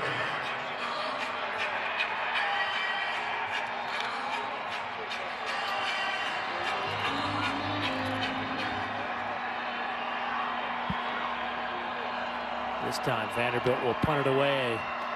They went for it on 4th and 1, but not on a 4th and 16. And a good booming kick down to the 15-yard line. And that is where Missouri will try to run this one out. Well, doesn't look like Sarah Fuller's going to have a chance to kick an extra point or a field goal today.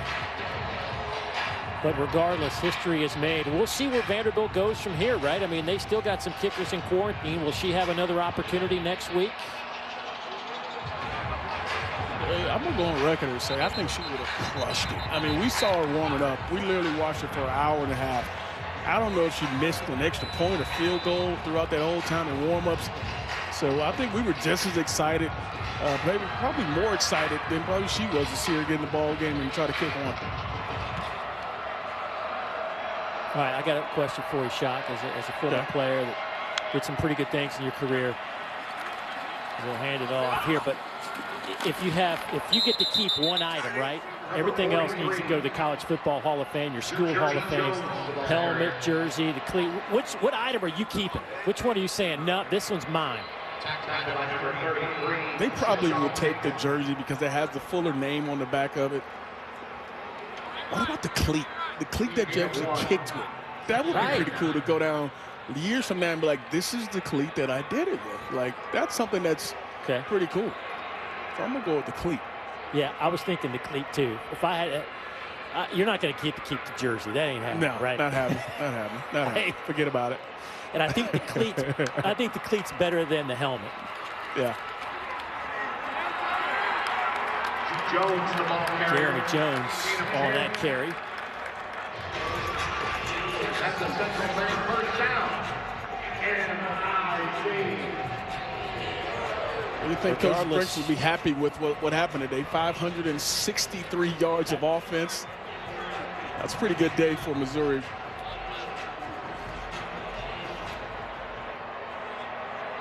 You're through for Bazelak threw for 318, 30 of 37. Brady Cooks 3 out of 3, 36 yards and a touchdown.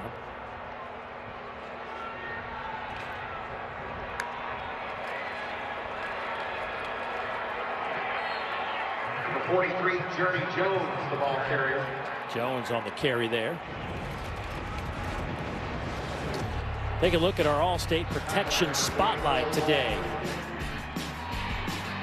This offensive line has done a number, and you know they got a couple of guys back.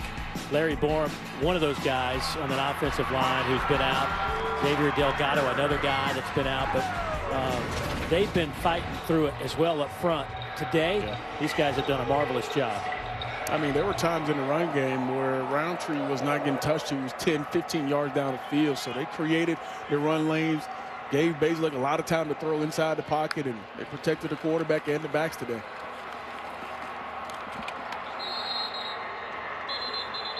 Journey Jones, the ball carrier. Jones, that carry again, but Roundtree was a difference maker today from the opening kick. He ran for 160 yards, 7.6 average, 3 touchdowns. And then when he wasn't tearing it up, Tyler Beatty was getting it done, catching it out of the backfield, 7 receptions for 102 yards. That's some kind of combination with Beatty and Roundtree. Yeah, and one's supposed to be a change up to another, but when you get two guys who is that explosive, who can do it in either the run or pass game, we're checking out some of the moves from my man Larry Roundtree. I think Larry's having a good day. Well, when you go 21 for 160, you can show what you got. But yeah, that combination is pretty good. Larry Borum there, Powell there. He's hanging out with the big boys. He's showing him how he did it. He's telling him right now, this is how I do it. I'm running right through y'all just like that. All you gotta do is open up the hole for me. I'm trying to relay what's happening right there. Appreciate you guys buttering my bread today. 3rd down and 4.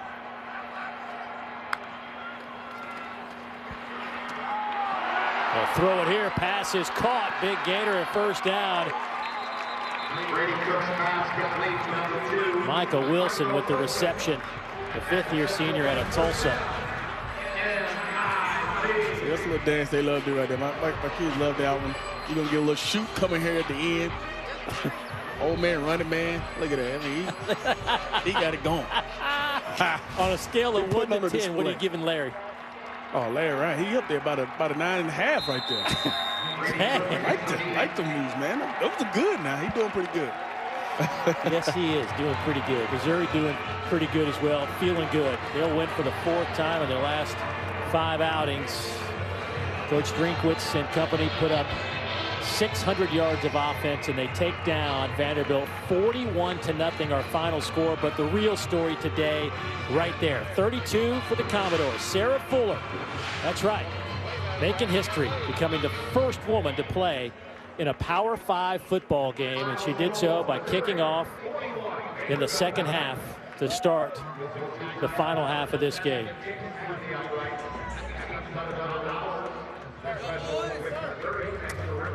Trying to get an interview with Sarah to see how this day went, and the emotions have got to be just all over the place, right? From the time you wake up in anticipation to finally making it happen. And I know she wanted to probably attempt a point after a field goal, but maybe that'll be in the coming weeks. We shall see.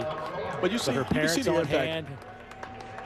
The Missouri players were all congratulated, coming up to her, giving her a fist bump. So you see, everybody was excited there. You see Sarah Fetters there, who's been awesome this week, helping us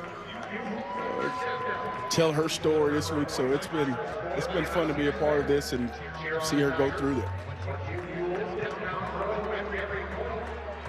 Walking to our interview space, and obviously with the COVID eras, we got to keep our distance. So Taylor Davis down there awaiting the opportunity to visit with today's star in so many ways. Just